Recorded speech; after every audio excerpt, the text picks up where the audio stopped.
రాష్ట్రంలో రెవెన్యూ మంత్రి గారి నాయకత్వంలో 1 కోటి ఎకరాల భూములని ఇవాళ ప్రాహిబిటెడ్ లిస్టులో పెట్టారు. 22A కింద పెట్టి లేని ఆంక్షలు పెట్టి పిలిచి బెదిరించి భూ యజమానులను 20% నుంచి 30% భూములు రాయించుకొని నికృష్టమైన పనులు చేస్తా ఉన్నాడు ఇవాళ ఇక్కడి నుంచి గెలిచిన పాలేరు ఎమ్మెల్యే గారు. ఇదేదో నేను ఆయనతోనేదో ఆయన మీద కోపంతోనే ఇంకో దాంతో చెప్పట్లేదు. ఆయన మొన్నటిదాకా మనతోనే ఉన్నాడు కదా, ఆయన మీద నాకేం కోపం ఉంటుంది. కానీ చాలా నికృష్టమైన పనులు 24 నెలలలో రేవంత్ రెడ్డి ఘరానా దొంగ అయితే పొంగులేటి శ్రీనివాసరెడ్డి గజ దొంగ మాదిరిగా ఇవాళ దోచుకుంటున్న విషయాన్ని మీకు చెప్పడానికి నేను ఇక్కడికి వచ్చాను. నేను ఒకటే అడుగుతా ఉన్నా మిమ్మల్ని, ఇవాళ రేపు మన పిల్లలు ఎంత ఫాస్ట్గా ఉన్నారు. ట్రైలర్ చూస్తేనే చెప్తున్నారు సినిమా హిట్టా ఫట్టా. అట్లాంటిది ఇక్కడ ఇంటర్వెల్ అయిపోయింది కదా. ఇంటర్వెల్ ఫస్ట్ హాఫ్ మొత్తం డిజాస్టరే కదా. ఏమన్నా ఉందా 2.5 ఏళ్లలో పీకింది? ఏమన్నా సాధించింది ఉందా? అటర్ ఫ్లాప్ సినిమాకు అర్ధశత దినోత్సవం అన్నట్టు ఇలా పోజులు కొడతా ఉన్నాడు పొంగులేటి శ్రీనివాసరెడ్డి. ఇంకొక వీడియో కూడా నేను మీకు చూపెడతా. ఈయన డైలాగులు, ఈయన అహంభావం చూశారు కదా. బీసీ మంత్రుల్ని కొండా సురేఖ గారిని మాట్లాడనీయకుండా మైకు కట్టేయడం, పక్కనే ఉండే వాకిటి శ్రీహరి మంత్రి గారి మీద కాగితాలు ఇసిరేయడం.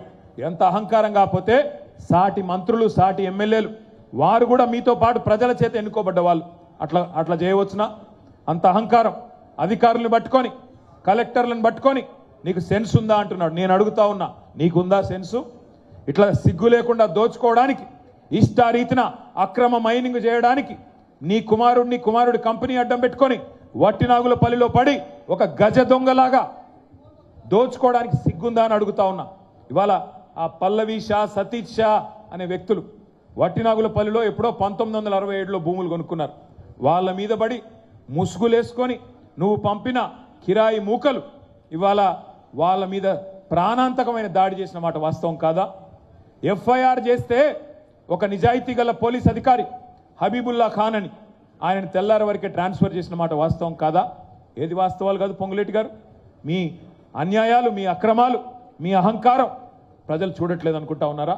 అందుకే నేను అంటా ఉన్నా, తప్పకుండా నాకైతే విశ్వాసం ఉంది, పాలేరులో ఎన్నిక ఎప్పుడు వచ్చినా ఎగిరేది గులాబీ జెండా మాత్రమే. ఈయన గారి మాటలు ఈయన హౌసింగ్ శాఖ మంత్రి కూడా ఏం మాటలు చెప్పాడో హౌసింగ్ మంత్రిగా ఒకసారి వినండి. హౌసింగ్ రాబోయే 3.5 సంవత్సరాలలో తల తాకట్టు పెట్టైన 20 లక్షల ఇల్లు ఈ రాష్ట్రంలో కట్టిస్తాము.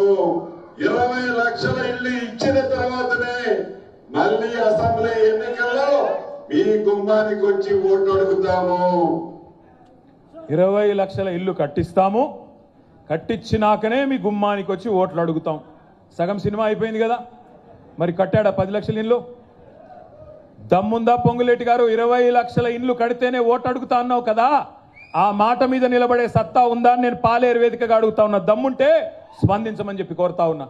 20 లక్షల ఇల్లు కడతా అని చెప్పాడు. మరి 20 లక్షల ఇల్లు ఆయన రాఘవ కన్స్ట్రక్షన్ కడుతుందో లేకపోతే ఈయన గారు కడతారో ప్రభుత్వం కడతాదో నాకైతే తెలియదు.